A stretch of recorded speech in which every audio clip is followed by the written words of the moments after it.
All right, ready? 1, 2, 3. Welcome, everybody. This is Weird Science Marvel Comics Podcast, episode number 65. And if you're wondering why the heck I'm starting things off for us this week, it's because Jim is under the weather. So it's just going to be me and Double A-Ron for this episode. Whoop, whoop, taking it over. Yeah, look out. So if you guys are looking for, a little more of Weird Science Marvel Comics, a couple places you can find us. We obviously have the website going. Only 2 reviews up so far this week. Very spider heavy, but there are more on the way. That's WeirdScienceMarvelComics.com. You can find those. We got Weird Science on Patreon. You can support any of the other extra shows, the spotlights, the monthly things Jim and Eric do. That's where you can find all of that. Just Google Weird Science Patreon and it'll come right up, take you right where you need to be. We're also on Twitter at Weird Science Marvel Comics. WS Marvel Comics. And then the email is weirdsciencemarvelcomics@gmail.com in case you have anything to say for the weekend edition of the podcast. I'm knocking toys over here. I'm really replacing Eric here now. I got them flying all over the place. But me and Aaron are going to talk 3 books for you guys this week. We got Amazing Spider-Man first on the docket, number 18. And then we got Daredevil number 3. And then followed up by Fantastic Four. We're only on number 8. I don't know what we should be on in that series, but I think we should be a little further along. I think it's close to 10 or something like that. Yeah, sure. And then we'll find out what Aaron's qualm is with all that in a few minutes. But we're going to kick things off with Amazing Spider-Man 18. Where we resume the Hunted story, and this is part 2. So we've had 2, basically, I don't know, prequels or preludes, whatever you want to call them, and then now this is part 2 of the actual shindig going down here in Central Park. So Taskmaster and Black Ant's gig capturing animal-themed villains, Kraven's pursuit of rich safari hunters, his collaboration with sadistic Imagineer. Good Lord. Imagineer Arcade and Kraven's quest to cull his family to reveal his true heir and converge in Central Park. Kraven has organized a hunt to make all previous endeavors pale in comparison. And when Spider-Man left his sickbed to rescue the lizard son, Billy Connors, he landed in the hunter's clutches and in his black costume. With a fight for his life in front of him, Spidey had better hope.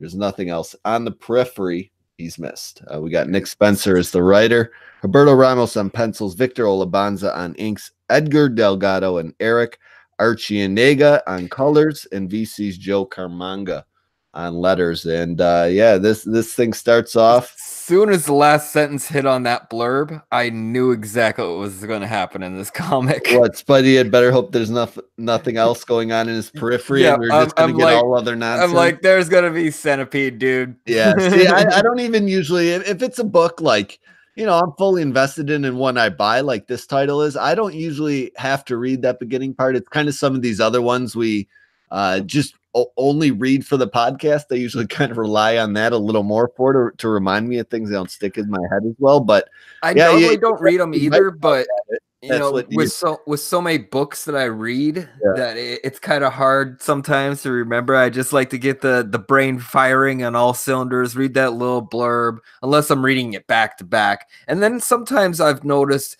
that I've gotten some information from the blurb that I didn't get in the whole comic. I usually end up calling those bad stories. But anyway, we start things off, and your instincts are right. If you thought we were going to kind of sidetrack things a little bit here in part 2, because we start off obviously with this centipede crawling across a spider web, and the whole scene goes down there of what you would imagine taking place. But the narrator is obviously at this point the centipede guy, because it's not any type of colored narration box you really recognize in the series regularly or from Kraven or anybody at this point. So no spider symbol in it, and we don't even see them yet, because then we're shuffled right off to Central Park, where we see just Spider-Man and a lot of villains all running from these various Kraven bots that they're really going to spell out how they work and who they're from and every aspect of their being here. This is the moment I realized that there's not a lot of these villains I really recognize. Yeah, see, there are a lot of C-listers. The ones they're going to knock off certainly will be the C-listers. It almost seems like, especially with the theme going in this issue. But if you're curious about the Kraven bots, this issue certainly for you. because villains go scattering. We really don't get much other than Beetle discovering that the dome is placed over where they are. She can't just fly on out of here. And then these Kraven bots and the villains and Spider-Man all kind of start knocking each other around a little bit, mixed in with I don't know. So a little more recap in case you didn't read any of the previous issues so far in the series.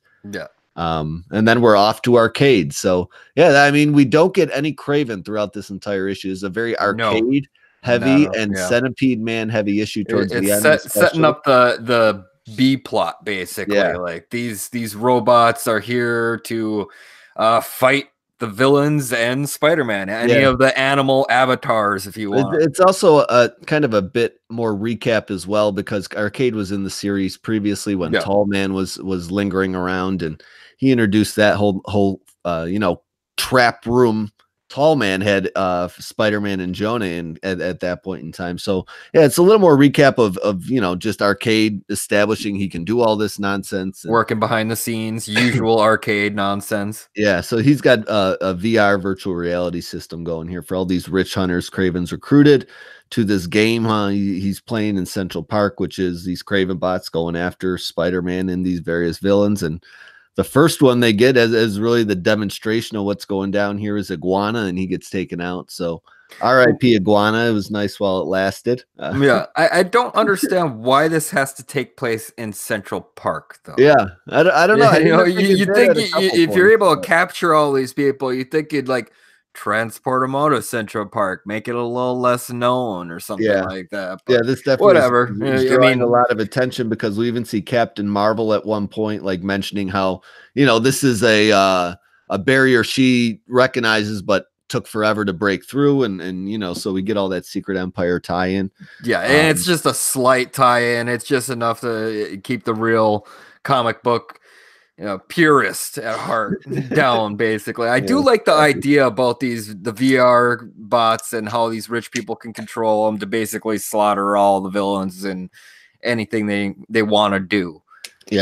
But you don't really get enough of it. I almost wish you like get a couple of the millionaires or billionaires like coming up with cool weapons or something like that, just to they can pretty much do whatever they want. They can imagine whatever weapon they want. And it comes true with these robots and all that. But they're essentially in no danger themselves at this point.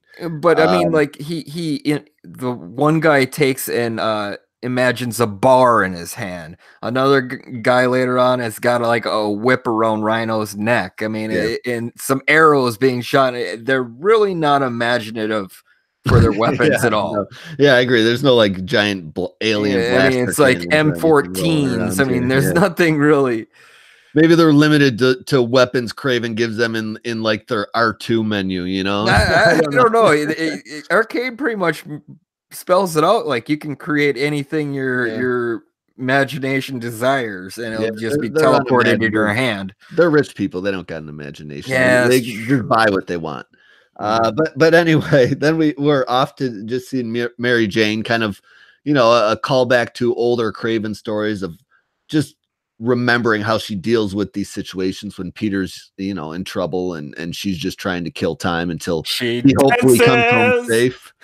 So she dances around. At one point she looks like, I'm not trying to be racial here or anything. She just looks like an orangutan with the way her limbs are dangling here and there. It is a really weird portrayal of how she pictures herself in her club nightlife back in the day. That is not her sexiest self. No, if you're calling back to better times. But it's like a crazy Poison Ivy when she just came out of the goo in what was that, Batman 3 or something like that, the cheesy Val Kilmer one. That was gross. But so she's dealing with all that emotional turmoil currently at this moment, and then it's back off to the forest, where really the next group of scenes is Peter and being set up with this whole Gibbon tie-in coming next, the 18.8 shoe issue, because he offers to give Gibbon a hand. Gibbon's like okay at first, but then Vulture talks Gibbon into kind of saying screw Spider-Man because he's a good guy, follow me.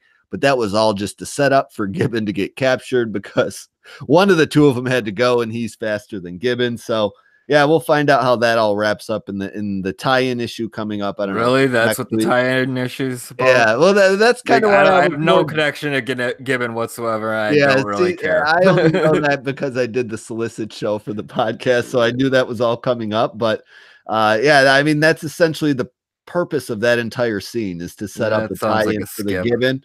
And then yeah, then we kind of bring things to a close here. We see the inevitable betrayal of Taskmaster, stating that, you know, well, we got all the animal villains here except for one, and he betrays Black Ant, and he drops into the dome with everyone else, and Taskmaster waddles off. And then that's when we are back to Mary Jane, who has a centipede crawling through her hair. For whatever reason, she is unlike every other girl I've ever met in my life, and freaking out 0%. Zero. Does not ask anything in their hair. They freak out. Does not ask anyone. It doesn't even have to be in their hair. It's the possibility of maybe going in their hair. And then she doesn't even, like, you know, kill the bug. She scoops it in a whiskey glass and lets it out the window. A centipede, one of the most disgusting bugs ever. Oh, yeah. I'm quick to kill those things. Things are not hanging out in my house. She goes back to bed, and we see this creepy centipede dude or girl, whatever it is, I don't know, just hanging over her as she's trying to catch some Z's here. And if I walked into an apartment and it walked into my house and I saw my wife scooping a centipede into a cup so she can catch and release it outside, I would be calling her doctor immediately to kill a spider ever again. tell her doctor to up her medication. Yeah, because that is creepy. Mary Jane is one of a kind for sure. But yeah, I don't know. That's the conclusion to this issue, where we get no Kraven, very little Spider-Man in part 2 of this Hunted storyline. And, you know, I am personally one that has been asking for more of the centipede, you know, character. I want to find out who it is. This is the story I've really kind of latched onto and wanted since this series began. And being teased about it in the middle of this event is just kind of frustrating, because it's the same type of tease we've had repeatedly throughout the series. I don't even think I don't even think it's like a tease at this point. It takes me completely out of the story. Yeah, it literally pulls me out, because I am super interested. I finally have gotten a little bit of hype in my head going for this Hunted story. All these villains stuck underneath a dome, all these robots led by rich people just going around killing them. And it seems like, I mean, you don't even really, it seems like there's a big fight going on, but all of it just boils down into one panel captures of all these villains who act like they've never seen guns shot at them before. Yeah, they're all just take off. Rhino really shouldn't be too scared of guns. I know other weapons would probably bug them a little more, and he's taken down by a whip. Yeah, you know, I'm a huge fan of Ramos's art, however you want to say his name. It was a little uneven this issue, and then, you know, kind of the one scene that was heavy Spider-Man we got was all to set up the tie-in coming up, which I really don't have too much interest in picking up because of the character it's featured in, and this story just hasn't grabbed me enough to invest in tie-ins at this point. I like the art quite a bit actually on this, and it doesn't seem like it's heavily inked like his stuff normally gets. Gets to go. Victor Olazaba. Yeah, if I'm saying that right. I don't recognize. Yeah, I like the scenes better that are outside of the dome, like the Mary Jane stuff, with the exception of the flashback. It seems that stuff seems a little weird, more refined of inking than the stuff that's going on in the dome. That seems more like Herberto Ramos, whatever his name is, his more of his style. So I don't know. My just overall score for it was a 5. I mean, you can call it a special 5 if you want. I just think it's just a straight down the middle type of comic, and I don't fall on either side of the fence. Like, I don't absolutely hate it. I just don't absolutely recommend it to anybody either. So flat 5. What are you giving it? I'll go just a tiny bit higher because the art. I do really enjoy the art. If I'm just flipping through this book, I'd be like, oh, there seems like there's a lot going on here. And then you read it though, and him going back to that centipede though. I mean, the way he did it. One part I like. I do want to know more about that, but you're just throwing so much at me that I just, it's not like I can't comprehend what's going on, all the wheels within wheels and whatever. But as soon as I start getting one little bit of interest in one story, he brings back another story that I was kind of like resigned to worry about later on. Yeah. And instead of getting the story that I want right now, I get a little bit of that and a little bit of this, and I'm not getting enough of either again. And it's a repeated problem of his. So I'm going to go 5.5. All right. So yeah, we kind of, I don't know. I think Jim would kind of agree with us based on some Slack comments earlier in the week. We're taking a guess on his scores tonight. But moving on to Daredevil number 3, something we'll be a little more positive about. That's written by Chip Zdarsky. We got colors by, I'm looking for oh, there they are. Marco Cicchetto, artist, and Sonny Gao. Daredevil is wanted for murder. Detective Cole North, a tough-as-nails transplant from Chicago, has been tasked with bringing the kitchen's guardian's devil in. Determined to prove his innocence, Daredevil revisited the scene of the robbery, only to come face-to-face with Detective North and his department-issued sidearm. No Fear Part 3 is here, and things start off with Kingpin getting word of Daredevil's demise, and he wants to go, see what's going on. He wants to grab some popcorn and pull up a chair.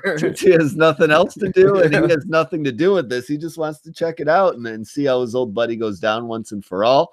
So he heads off as we get to the credits, and then revisit basically the cliffhanger from last issue where the detective took Daredevil down with a bullet. Appears he only really kind of got him in the shoulder here, so Daredevil's really all right, kind of playing dead for now, and kind of, stating one of his powers is he doesn't necessarily have to see you from the front to know where you're at and what you're doing. I really liked this scene. Yeah, and we get the cool, I always like when they do it in the Daredevil book, like kind of that 3D drawing thing with the lines and the red vision. You kind of see topographical line work. Yeah, it's definitely cool. It's like your 8th grade art project, but I like how they do it with the glowy kind of red neon colors. Yeah, real gives you the sense of how he gets a sight of what I can't speak tonight. Gets a sense of what's going on with his sight, even though he can't see.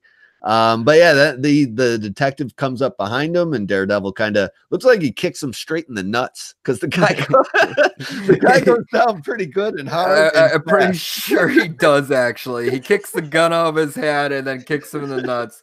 Yep. So that's what happens, and his partner's trying to fire off at Daredevil, who gets behind the wall, and he realizes he can't do any rooftop jumping and uses batons really at this point due to his shoulder.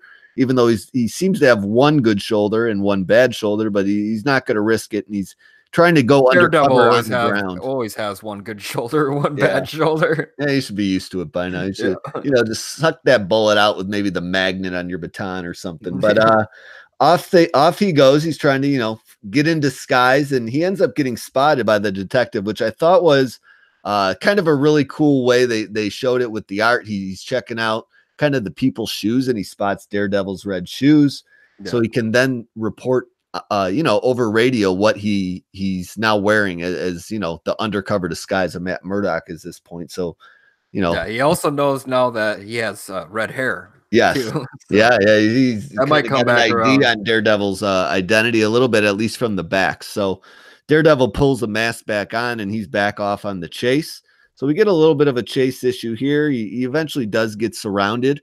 It's basically a fugitive running issue. Yeah, it definitely is. I thought he was jumping for the bridge. As soon as I saw he was kind of like stuck in this bridge scene, I'm like, oh, he's jumping. Yeah. But essentially the Chicago, what's his name? I can never remember this. Cole North. Cole North. That's why he sounds like a porn star. So Cole North eventually kind of like meets Daredevil in the middle of the circle. All the other cops are a little hesitant to do something, because Daredevil's been, helping them fight crime basically for years upon years and helping them catch these criminals, dropping them off to them. And they all got respect for him. Yeah, Cole North doesn't have that attachment to Daredevil. So he's the one that approaches Daredevil, and they decide to kind of duke it out, mano a mano here. And Daredevil takes an L basically. He gets a few lumps in at the start, but Cole's a boxer here. He ends up getting the drop on Daredevil through a couple good hits, handcuffs him on the cop car, and goes for the unmasking. but eventually is, like we said before, stopped by these cops, kind of, this giving him the excuse of, this is kind of one of us. We don't take fellow cops we arrest on the perp walk. Give them the perp walk. Yeah, we're gonna. I really like that Daredevil, too. That same benefit, and I thought that was an awesome scene. During the running scene, they have Matt Murdock or Daredevil running past some kids. The kids won't tell the cops because they respect them. Daredevil's helped their family. The cops are the same thing. He knows most of the cops by name. Yeah, so even though Daredevil's outlawed by the mayor, technically he's ruled a vigilante who's unlawful. All these people still technically respect him, for the years he's put in, the bruises he's taken on their behalf. And it's really done well. It's not forced in. It's like personal moments happening with characters that you're just kind of passing by. Yeah. And you have a better, more, attachment to Daredevil than I do. This is a book these are some of my first Daredevil solo, issues I've ever really read. And it's something I've really kind of got into. Your luck. Your luck, because this is very good. Yeah. So Cole's taking him in now. He has to stay on the scene because he's taken some bumps and bruises. So the ambulance has got to come check him out and clear him before he's allowed to go back to base. So these other cops have basically the benefit of taking Daredevil in. And I thought, Daredevil would end up getting out of these cuffs and be let out by these cops somewhere in an alley along the way, but it's even better than that.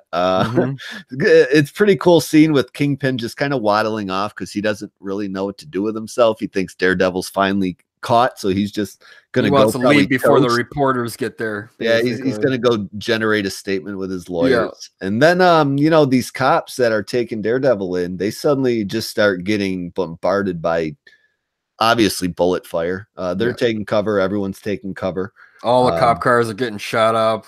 Bullets ricocheting all over the place. Yeah, and this isn't far from where Cole is currently. So he starts running off to the scene as these smoke grenades drop. And by the time everything clears and he's able to get a good look at what's going on, Daredevil has been busted out of this cop car.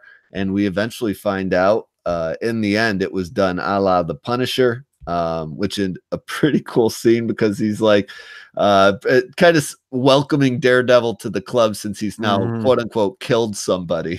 And he's also done some repairs on his bullet wound, as an old friend should. So that's how this ends, and we get a probably a Daredevil and Punisher heavy issue next. And I don't know, this is something totally opposite end of what I just read from Spider-Man. I definitely fully enjoyed. It was just on point and continued the one story we've been getting and kind of sets up some other threads, a little bit along the way for interesting beats to come, but not dedicating the entire focus of the issue to those beats. So I along with the art, which I think is fantastic in this issue as well, I'm going to give this a 9.0. How about you?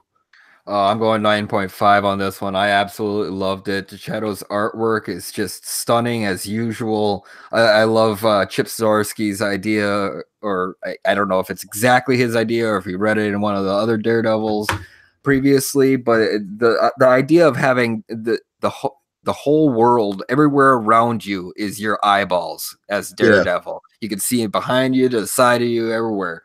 And if he sticks to that, and has plans how to utilize that more, I'm going to be so in love with the series, seriously, because I mean that is one aspect of his that really gets overlooked by a lot of writers on how well he uses his senses.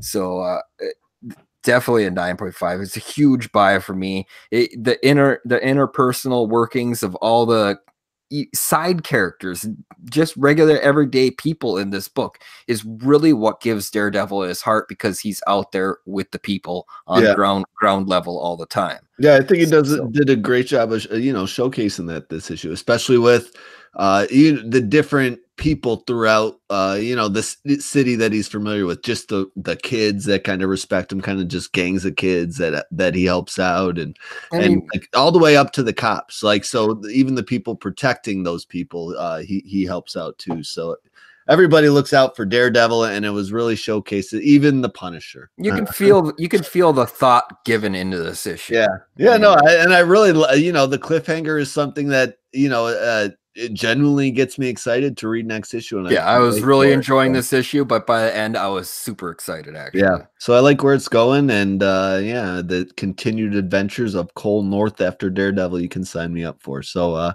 we're going to move on to our final book of the night, Fantastic Four, number 8. That is written by Dan Slott. We got a heck of an art team here. We got Aaron Cooter, Stefano Caselli, David Marquez, Riley Brown, Matt Yackey on colors, and VC's Joe Carmanga on letters. I'm not going to read this whole blurb, but I'm going to fill you in on the last little part here. Post-wedding, Reed stopped time long enough for Ben and Alicia to tie the knot. Then the team jetted off to Latveria to investigate. The moment they crossed the border, they were attacked by Victorious, a Latverian patriot named Zora. Doom had granted her cosmic power to lure in Galactus. With the help of the Fantastic Four, they defeated the Devourer of Worlds, but Doom's true goal was to harness Galactus's power for the good of Latveria.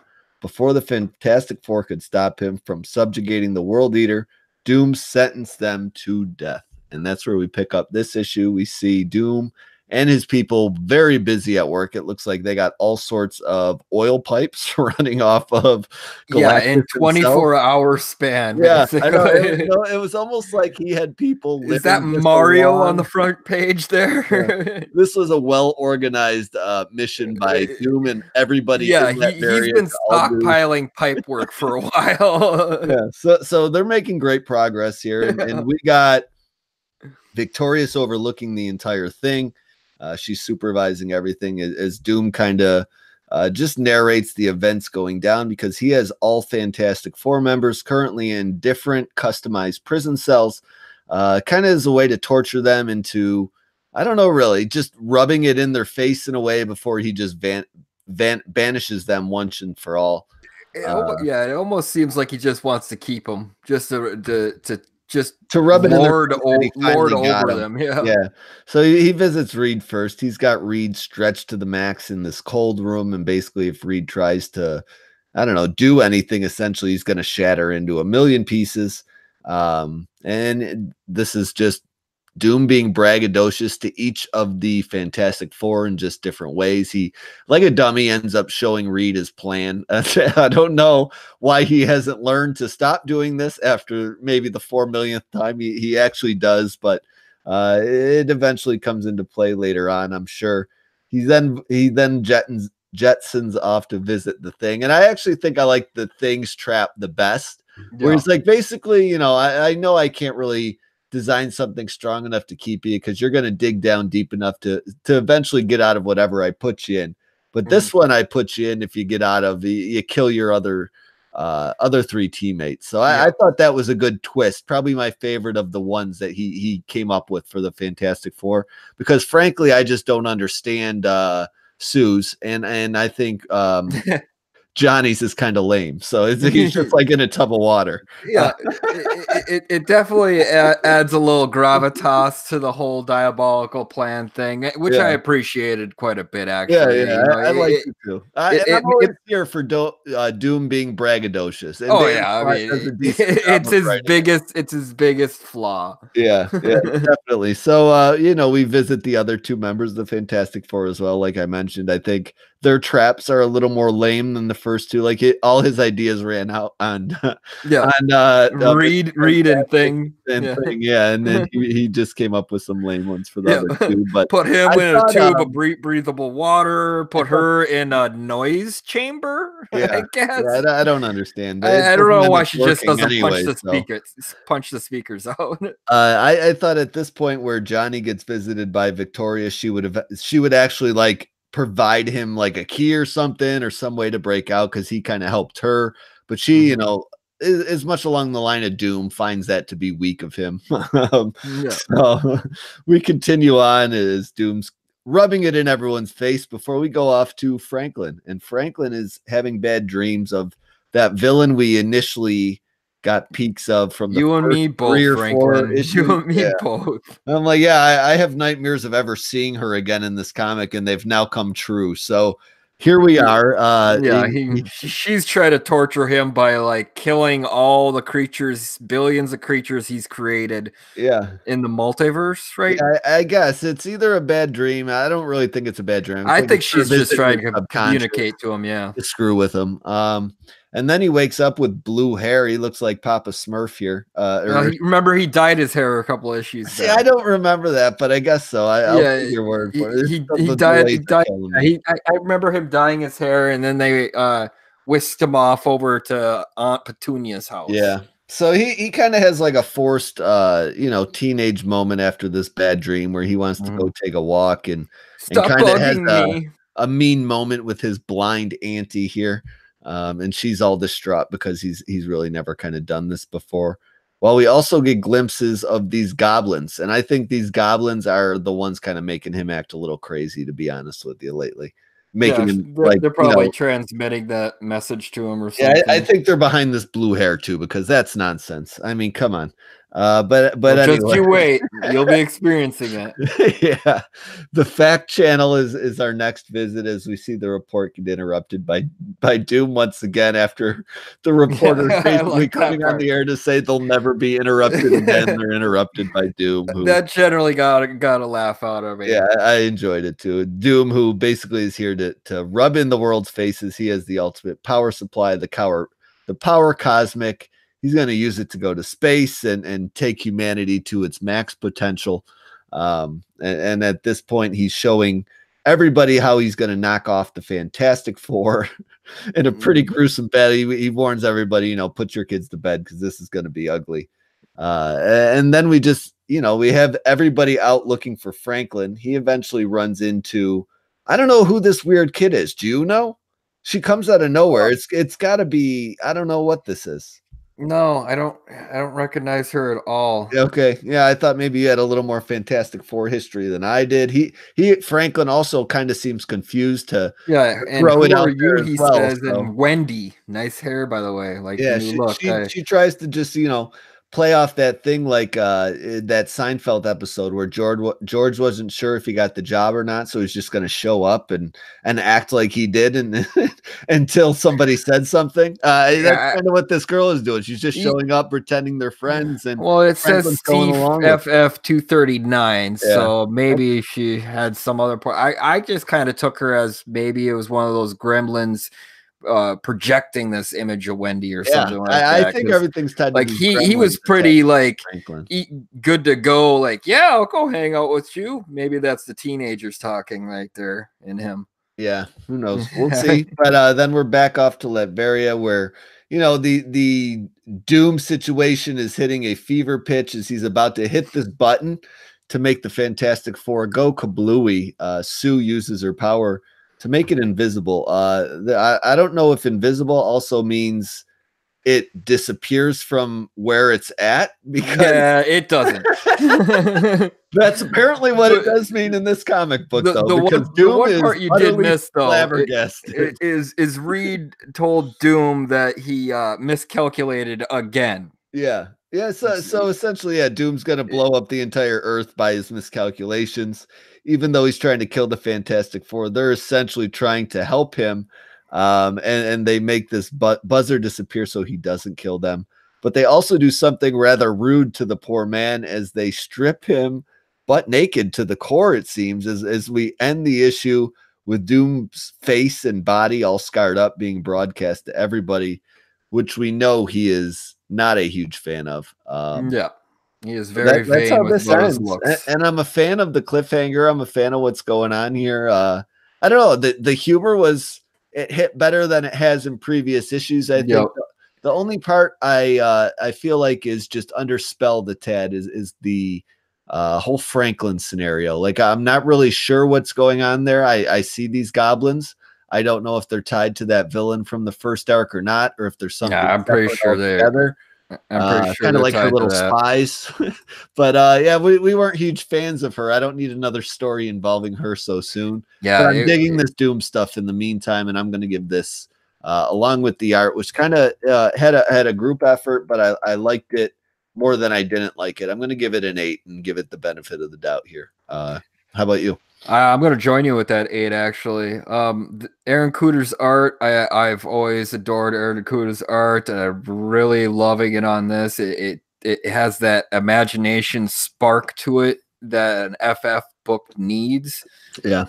And it's got to have that kind of playfulness too, because I mean, a lot of wacky stuff will happen in an FF book, and you just got to just roll with it sometimes, because it's a lot of science jargon. I really liked when I was younger, like the Fantastic Four, and it's not something I did like when I was younger, but I feel like, you know, being an older curmudgeon that I am, some of this goofy humor kind of hits me in a better spot than it used to, and I enjoy it a little more.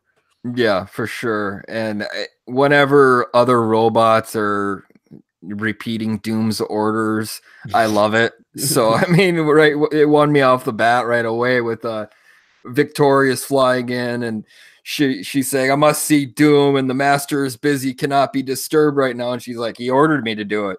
Well, Doom's orders must be obeyed.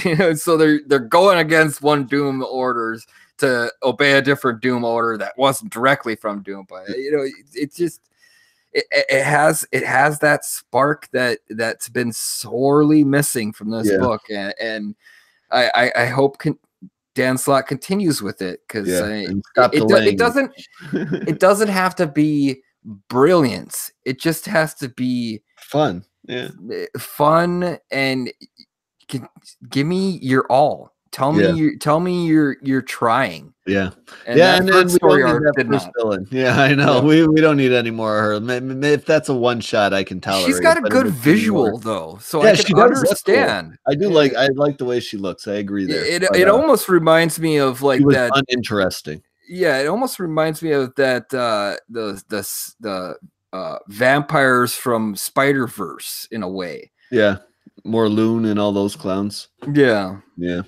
But yeah, that's it for the podcast, at least the weekly edition this week. If you guys wanted to hear one more book, get you over to the weekend. We did Invaders yesterday, Invaders number 3. We both like that.